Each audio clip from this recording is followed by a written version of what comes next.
those of you guys who do not know.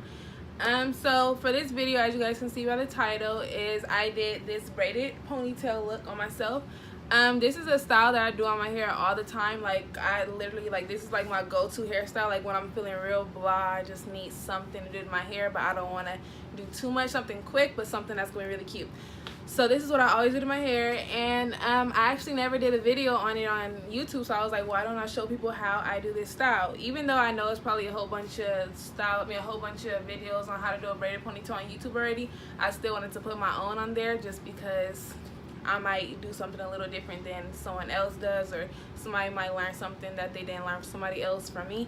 So I just wanted to put my story on there also. And yeah, so I didn't talk on this video because every time I be doing my hair, I'll be so focused, like I don't be wanting to like explain every little thing.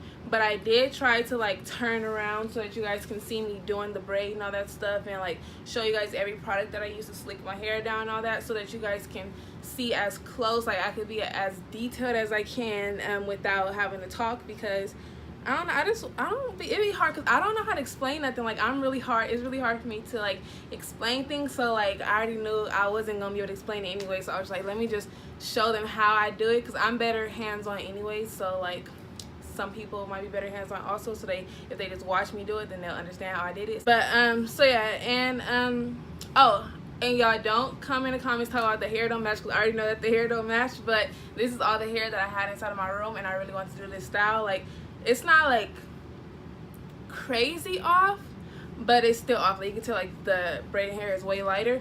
That's why I keep it in the front when I wear this style, so that nobody can really tell. But I mean, you guys gonna see in the video, like, it's obviously lighter, but I don't care because I only wear this hairstyle in my hair for like a day or two, so I'll probably have this out of my head by tomorrow or the day after anyway, so it doesn't really matter. And then, like I said, I keep it in the front. So yeah, like I said, I'm not talking in the video, I'm just doing a little tutorial, visual tutorial or whatever. So yeah, enjoy the video, and